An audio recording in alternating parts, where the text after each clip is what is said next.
Al anochecer de aquel día, el primero de la semana, estaban los discípulos en una casa, con las puertas cerradas por miedo a los judíos.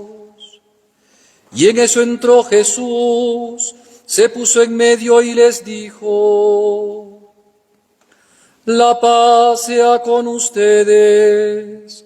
Y diciendo esto les enseñó las manos y el costado. Y los discípulos se llenaron de alegría al ver al Señor. Jesús repitió: la paz a ustedes.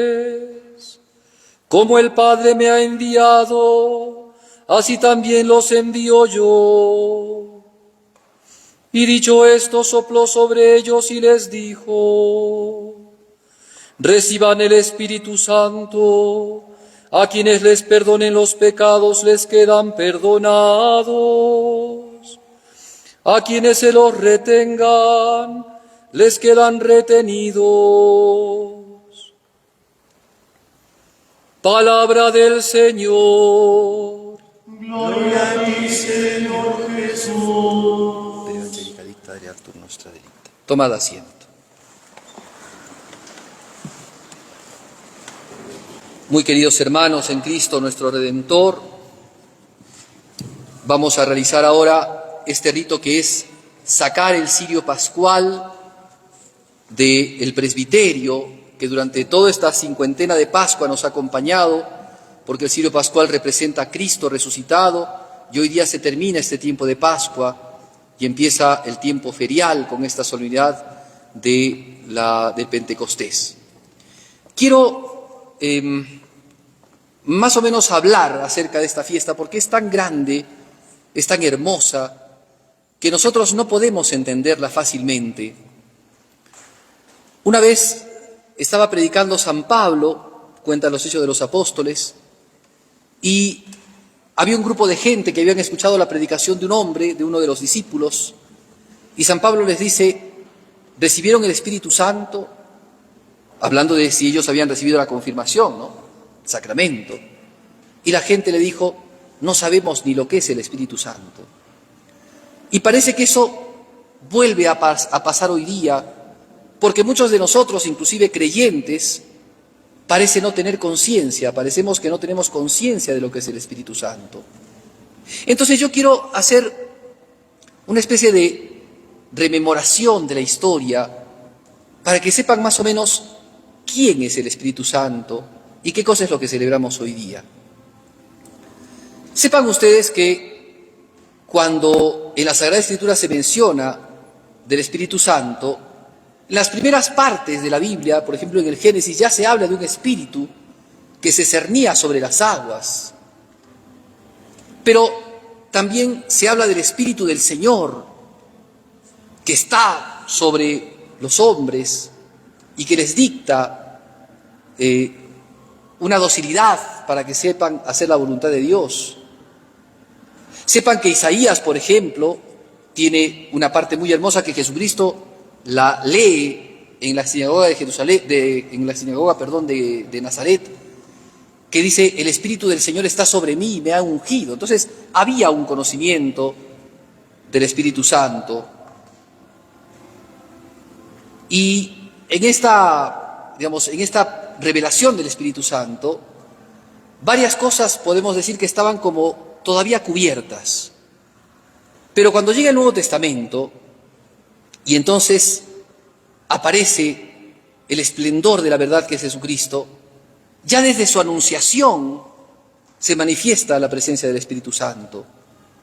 Porque el ángel de Dios le dice a la Virgen que la manera de que ella iba a ser la madre de Jesús, por la que iba a concebir, le dice: el Espíritu Santo descenderá sobre ti y la fuerza del Altísimo te cubrirá con su sombra. Pero inmediatamente, cuenta el evangelista San Lucas, que es el que nos narra estos textos, María Santísima se fue a ver a su prima Isabel, a Incarim, y apenas, dice, saludó la Virgen cuando ya llegó a la casa de Isabel. Isabel, llena del Espíritu Santo, dijo a voz en grito: bendita tú entre las mujeres y bendito el fruto de tu vientre. Entonces ya hay una presencia, ya se sabe algo del Espíritu Santo. Y el Espíritu Santo, si bien ha actuado siempre en la historia eclesiástica, cuando llegue el esplendor, cuando llegue el momento crucial de la llegada de Cristo el Salvador, es Él el que actúa de manera preponderante. Cuando nosotros rezamos el credo, ¿no decimos que concibió la Virgen por obra y gracia del Espíritu Santo? Es la actuación del Espíritu Santo ya. Y durante la vida de Jesucristo está presente el Espíritu Santo. Por eso les he recordado ese texto de los Evangelios que nos dice que Jesucristo agarró la profecía de Isaías y dijo: el Espíritu del Señor está sobre mí. Pero cuando Jesucristo se bautizó, no fue que apenas bautizado descendió sobre él el Espíritu Santo a modo de paloma y la voz del cielo del Padre Celestial decía: este es mi Hijo amado, en quien tengo mis complacencias. Pero durante la vida de Cristo hay determinados momentos en que Cristo explícitamente ya nos habla del Espíritu Santo. Podría mencionar un montón de textos, pero quiero mencionar de manera muy particular los textos de San Juan, cuando Jesucristo está en la última cena, y que los hemos ido proclamando durante este tiempo de Pascua. Jesucristo les dice a los apóstoles: conviene que yo me vaya. Se iba al cielo, ¿cierto?, a estar a la diestra del Padre. Conviene que yo me vaya, porque si yo me voy, les enviaré el Espíritu de la verdad. Les enviaré un paráclito. Les enviaré un defensor, el Espíritu de la verdad, que los llevará a la verdad, hoy día en tanta mentira en la que vivimos, ¿no? Los llevará a la verdad y Él les enseñará todo. Y no hará falta que yo les recuerde algo, porque Él les recordará todo lo que yo les he dicho y los llevará a la plenitud. Y entonces, más específicamente, Jesucristo, después de resucitado, les dijo que no se movieran de Jerusalén, porque claro, los discípulos había resucitado Jesús, se había aparecido a María Magdalena, por supuesto primero a la Santísima Virgen, después a las santas mujeres, después a Simón Pedro, después a los discípulos de Maús, después ya a los discípulos en conjunto, ese primer día de la semana. Y eso es lo que hemos escuchado ahora. Este texto es justamente ese momento tan emocionante en donde los discípulos, después de haber visto y haberse entristecido tanto con la muerte de Jesucristo, de repente Cristo se les aparece ese primer domingo, ese día primero de la semana, domingo de resurrección. ¿Y qué les dice Jesucristo, no? La paz sea con ustedes, reciban el Espíritu Santo. Y después, claro, sopló y les dijo: reciban el Espíritu Santo, como un anticipo de lo que iban a recibir. Después les dijo: vayan a Galilea y allí me verán. Los discípulos se encaminaron a Galilea. En Galilea tienen experiencia de la presencia de Jesús. Se dio la segunda pesca milagrosa. En Galilea es donde Jesucristo lo encara a Pedro con la confesión del amor: Simón, hijo de Juan, ¿me amas más que a estos? ¿Me amas? ¿Me quieres? Sí, Señor, tú lo sabes todo, tú sabes que te quiero, ¿no? Apacienta mis ovejas. Y después Jesucristo les dice: vuelvan a Jerusalén. Van a Jerusalén y pasando el torrente Cedrón, en la zona del Monte de los Olivos, muy cerquita de Betania, como dice el evangelista San Lucas, Jesucristo subió al cielo. Y subiendo al cielo, los apóstoles quedaron viendo, dice, arriba al cielo, y se aparecieron dos figuras, dos ángeles, que les dijeron: hombres de Galilea, ¿qué hacéis ahí mirando al cielo? Este Jesucristo va a volver. Pero Jesucristo, instantes antes de subir al cielo, les dijo: los he destinado, ¿no?, a predicar el Evangelio. Seréis mis testigos. Recibiréis el Espíritu Santo, le dice, y seréis mis testigos en Jerusalén, en Galilea y hasta los confines del mundo. San Marcos no cuenta esto, pero sí dice que Cristo les dijo a los apóstoles: vayan por todo el mundo, prediquen el Evangelio a toda la creación, bauticen en el nombre del Padre y del Hijo y del Espíritu Santo.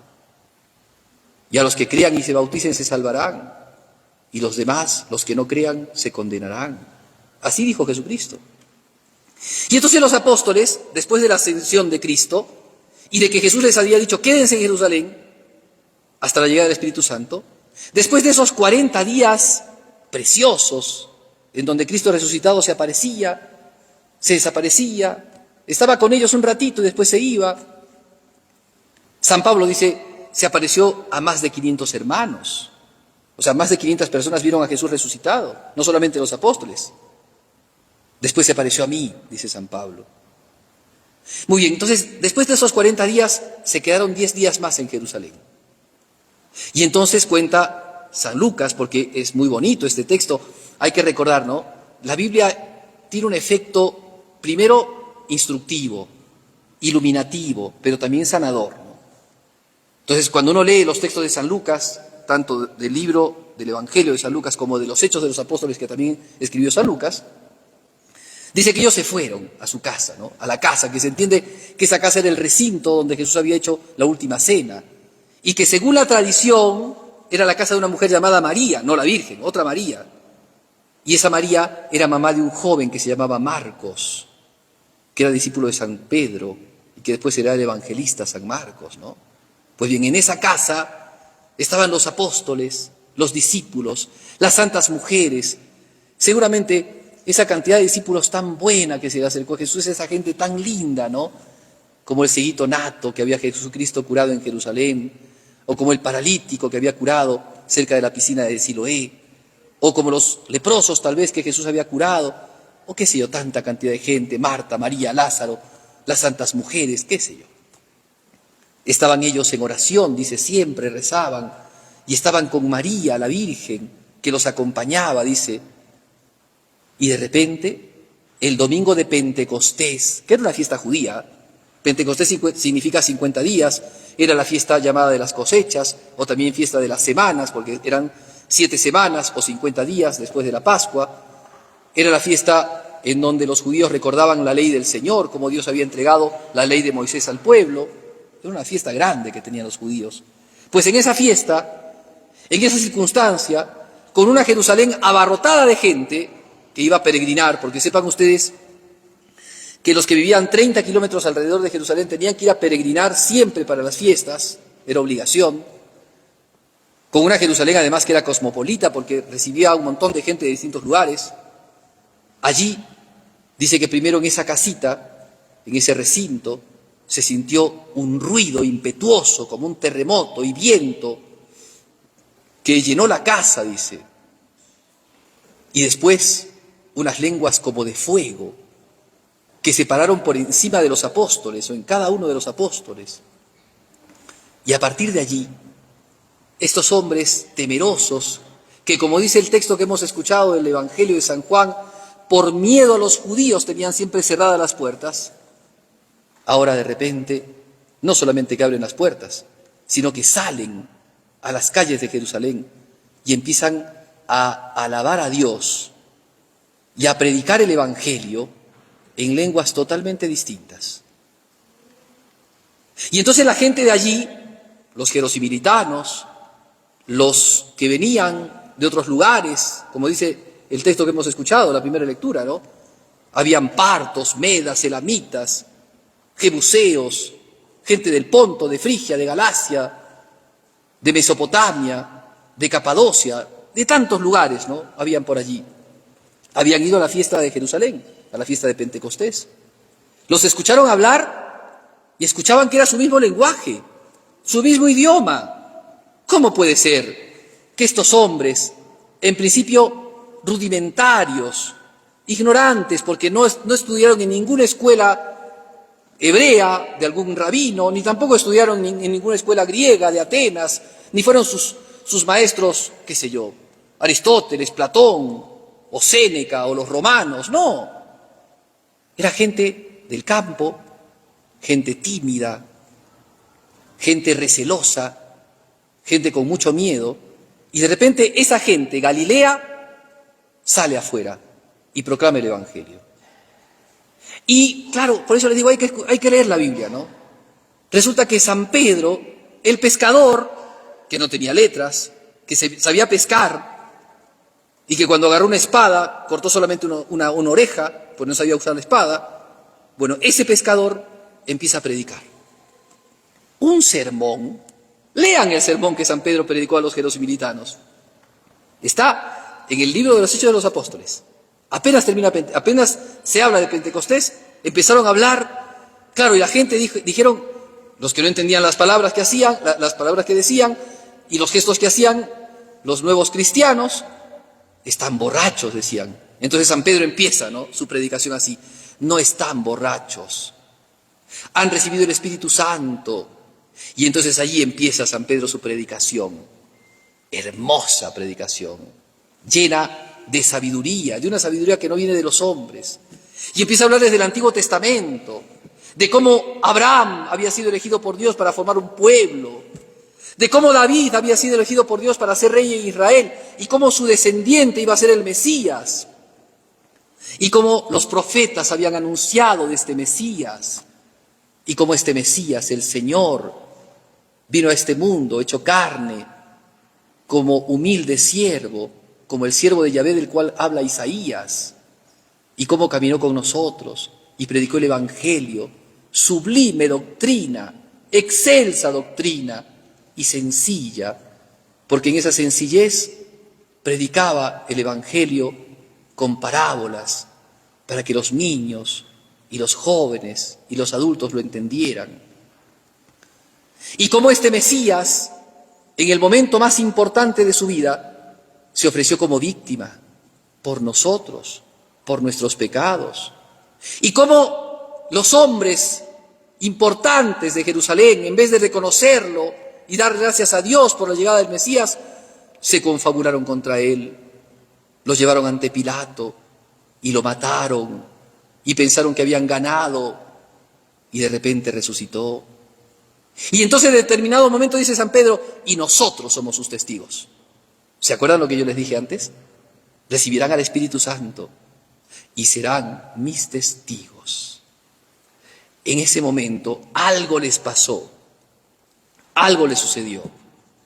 Se llenaron de fortaleza, se llenaron de valentía, se llenaron de fuerza, se llenaron de sabiduría.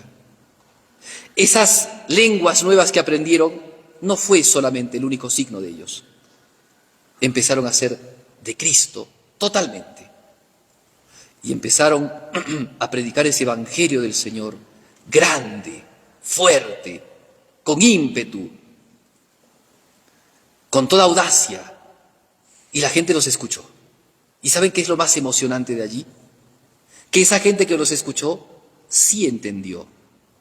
Ese día de Pentecostés, 3.000 cristianos se bautizaron. O sea, 3.000 personas empezaron a ser cristianas. 3.000. Y ahí empezó la iglesia. Es cierto que ya había sido fundada por Cristo. Ya estaba la iglesia, ya estaban los discípulos. Pero allí surgió al mundo. Y estos hombres temerosos predicaron sabiamente el Evangelio. Y arduamente. Y se fueron primero estaban en Jerusalén. Pero a consecuencia de las persecuciones judías, dicen los Hechos de los Apóstoles, empezaron a irse a otros lugares. Y empezaron a ir primero a Galilea. ¿Se acuerdan que Jesús les había dicho? Recibirán al Espíritu Santo. Serán mis testigos en Jerusalén, primer sitio. Se irán a Galilea, segundo sitio. Y de allí hasta el extremo del mundo.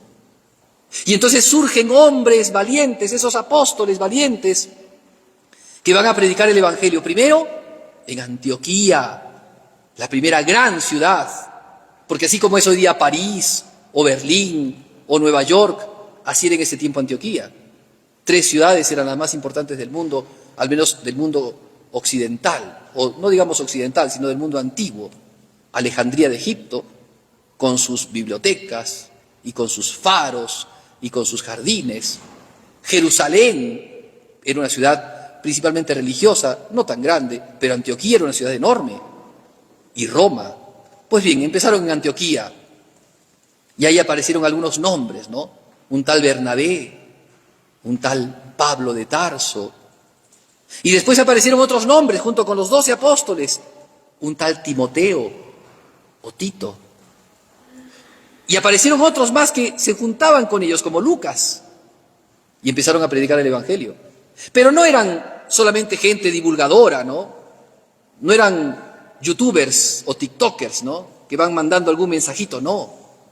Llegaban a una ciudad, predicaban el Evangelio, se quedaban allí, bautizaban, celebraban la Santa Misa, se iba agregando gente, y entre ellos entonces aparecían algunos que elegían como episcopus, obispos en castellano, ¿no?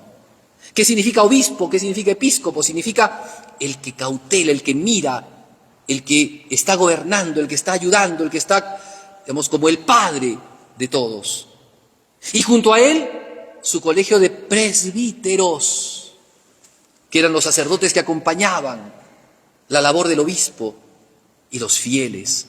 Y así van fundando la iglesia en Antioquía y en Corinto y en Galacia y en Frigia y en Éfeso y en Atenas y en Roma y hasta los confines del mundo. San Agustín, este gran sabio, doctor de la iglesia y padre, hablando acerca de esto dice, ¿no te parece extraordinario que solo 12 hombres tan pequeños, tan sencillos, tan simples, tan rudimentarios, hayan dado vuelta al mundo? Hayan predicado con tanta fuerza en tantos lugares, hayan llegado hasta el extremo de los continentes. ¿No te parece impresionante que estos hombres pequeños hayan logrado hacer cosas imposibles? Pero más, ¿no te parece más impresionante que muchos otros que escucharon a estos rudimentarios, a estos pequeños, a estos simples, se hayan convertido al cristianismo? Y que naciones enteras hayan acogido la fe. ¿No te parece eso impresionante? ¿A quién le atribuyes? ¿A los hombres? Es el Espíritu Santo. Y así como Dios motivó a estos primeros 12 apóstoles y empezaron a surgir otros, pues tal vez hoy día escondidos en la historia de muchos cristianos, hoy día escondidos, ¿no? Para muchos cristianos, aunque preclaros en la historia, aparecieron, por ejemplo, voy a mencionar algunos. Así como había un Bernabé y un Pablo, surgió un tal Ignacio de Antioquía, mártir, padre apostólico, o tal vez un Policarpo de Esmirna, discípulo de Juan el Evangelista, o un Clemente Romano, discípulo de San Pedro, tercer papa en la iglesia. Y así surgieron hombres cultos, como por ejemplo San Ireneo de León, que escribe hermosas letras para Jesucristo, en algunos libros el más importante tal vez el Adversus Hereses, o tal vez un San Justino, el primer filósofo católico que explicaba la religión de manera impresionante y que tenía diálogos con un judío llamado Trifón. Y después tal vez un Orígenes de Alejandría, o un Panteno, o un Clemente Alejandrino, o un Cirilo de Jerusalén. O podemos también en Turquía, en la actual Turquía, Constantinopla, podemos encontrar, por ejemplo, un San Juan Crisóstomo, o un San Atanasio, o un Basilio Magno, o un Gregorio Nacianceno, o tantos otros. Y en Occidente surgen otros hombres, como por ejemplo un tal Ambrosio de Milán, o un Agustín de Hipona, o un Martín de Tours, y tantos otros hombres que, motivados por el Evangelio de Jesucristo, hacen grandes obras por el Señor. ¿Pero ustedes creen que solamente son los varones? Resulta que una jovencita llamada Inés, cuyo nombre de latín viene de agnese, que significa ovejita o corderita, por amor a Jesucristo, no tiene problema de morir mártir. O una tal Águeda, que también al sur de Italia muere mártir. O una Santa Lucía, joven también pequeña y bellísima, que entrega la vida por Jesucristo. ¿Y creen que fue solamente en ese tiempo? Si avanzamos un poco más, por darles algunas noticias solamente, resulta que aparece un hombre que va a cambiar la vida de Occidente, un hombre joven, lleno de ímpetu, llamado Benito, que significa bueno, y que fundó los llamados monasterios benedictinos, que fueron los que causaron la cultura europea. No solamente la evangelización, la cultura europea. Fueron esos monasterios los lugares de la cultura europea. Y después, algunos otros, como por ejemplo, un tal Francesco, porque parecía un francesito, de un pueblito llamado Asís. Ese jovencito que era un soldadito y que después se transformó en un verdadero discípulo de Jesús y que fundó una congregación llamada la Congregación Seráfica o los Hermanitos Menores Franciscanos, ¿no? O un Domingo de Guzmán, de la ciudad de Guzmán, que era un sacerdote lleno del Espíritu Santo y que predicaba con gran sabiduría y que al ver la herejía cátara se dio cuenta que Dios le pedía fundar un grupo de hombres y mujeres que se dedicaran a predicar la verdad, veritas. Y así se fundaron los dominicos. O un tal Francisco Nolasco, ¿no? Pedro Nolasco, que viendo cómo muchos cristianos morían en tierra de paganos, en tierra de musulmanes, se fue a ofrecer por esos cristianos a redimir a los cautivos. Y así fueron apareciendo distintos movimientos, órdenes, congregaciones. ¿Quién motivó eso? Es el Espíritu Santo. Y es el Espíritu Santo el que, así como motivó a esta gente grande, también a nosotros, pequeños, nos ha motivado a seguir a Jesús, a cambiar de vida. Ha motivado, por ejemplo, a los jóvenes a que, a pesar de que nuestro mundo, ¿no?, quiere vivir una vida disoluta, sin responsabilidad, sin compromisos, hace que muchos jóvenes, movidos por el amor, porque Dios es amor, quieran vivir toda la vida juntos en el santo matrimonio. Y es aquel que mueve a las jovencitas a entregar su virginidad a Dios en la vida religiosa, en la vida consagrada, aunque sus padres no las entiendan, aunque haya mucha gente que crean que se están muriendo en vida porque se han enterrado, ¿no?, al no divertirse, como la gente cree divertirse. Y es lo que mueve a las almas cristianas a hacer obras de caridad. Y es quien promueve la evangelización, la difusión del Evangelio hasta tierras remotas. ¿Quién hace eso? El Espíritu Santo. Es el que mueve la conversión, es el que nos hace cambiar de vida, es el que nos hace unirnos a Cristo, es el que nos hace obedecer el Evangelio, es el que nos da luces, sabiduría. Por eso hoy día, que es Día del Espíritu Santo, nuestro corazón primero tiene que reconocerlo, porque como decía antes, es una pena, pero muchos cristianos se dicen creyentes, pero no saben quién es el Espíritu Santo. Han escuchado hablar de una cosa, de otra cosa, y cuando le dicen, ¿recibiste el Espíritu Santo? ¿Quién es ese Espíritu Santo?, te dicen, ¿no? Y resulta que el Espíritu Santo es lo más íntimo que tenemos en nuestra alma. Es el Dios que ha venido como paráclito, como defensor, como aquel que da fuerza, da alivio, da paz, da alegría, conforta nuestras almas. El Espíritu Santo, que es el que mueve la Iglesia. Muchos hay que hablan de los pecados de la Iglesia, sí es cierto, pero esos pecados no vienen del Espíritu Santo, vienen de nosotros, de cada uno de nosotros vienen esos pecados. Nosotros somos los que aportamos eso a la Iglesia. El Espíritu Santo no aporta eso, aporta gozo, aporta paz. Ustedes han escuchado un himno latino, y tenía que ser en latín, sobre el Espíritu Santo, que se ha hecho antes del Evangelio, ¿no?